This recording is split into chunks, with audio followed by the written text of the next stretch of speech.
Hi everyone, thanks for watching. I thought I'd show you my latest project, which is an exterior door made of quarter sawn oak that I'm going to put on the front of my own house. Um, about ready to glue it up. I've done most of the construction part of it, woodworking part, and so I want to show you how it's put together and give you some of the highlights of what I did to get this far, because once it's glued up then I won't be able to really show you as much detail. A little bit about this door's construction. As I said before, it's quarter sawn oak. Um, the stiles and rails are held together with floating tenon design. The tenons are also cut out of oak. I mortised in each of the stiles and rails to fit the tenons, and the tenons float in like that, and then the whole thing comes together. I did a lot of reading about door construction before I got started.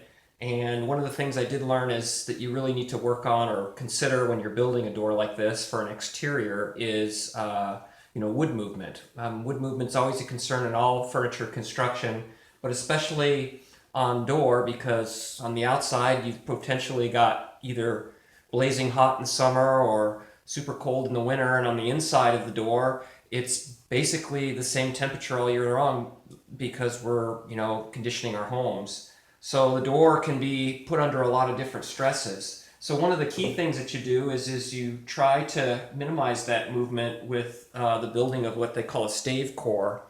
And I'm not sure how well this comes through in the camera, but what I did is the center or the core of the door is actually built up of laminated wood pieces running perpendicular to the face. So since wood tends to expand and contract along its width, it'll always try to go this way rather than this way, whereas the grain of the wood on the outside will look just like a normal door, this veneer.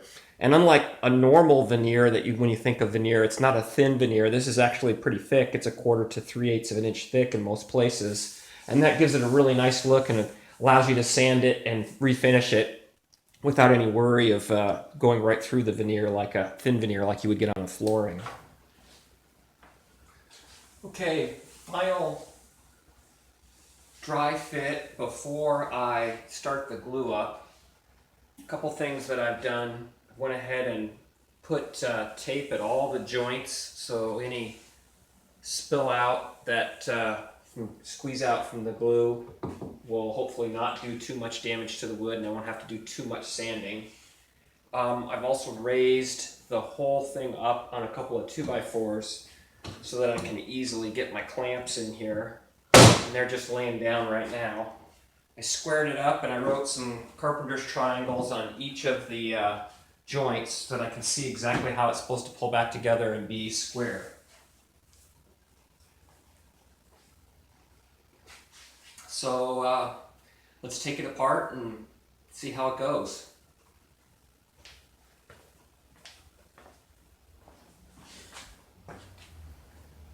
Okay, I've mixed up my epoxy. It's go time now. I'll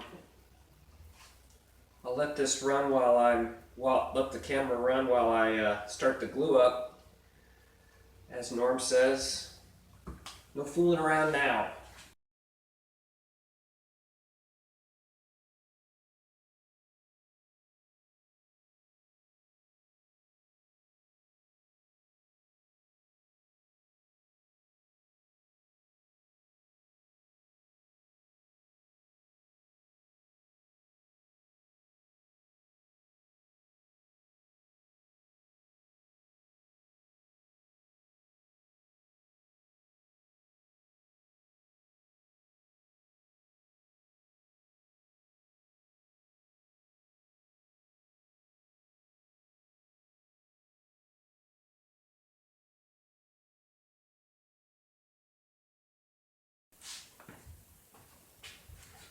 So as you can see, the clamps are in place, and now it's just a matter of letting it cook overnight.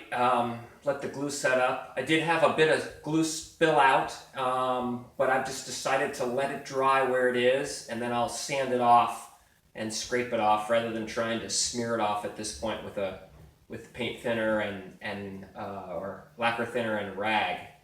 In hindsight, I'm pretty happy with the way the glue up went. The epoxy, although it's very viscous and hard to kind of apply to the joints, it does act as a lubricant. So the whole thing kind of came together pretty quickly, and I was able to make adjustments and square it up real easily by hitting it with a hammer.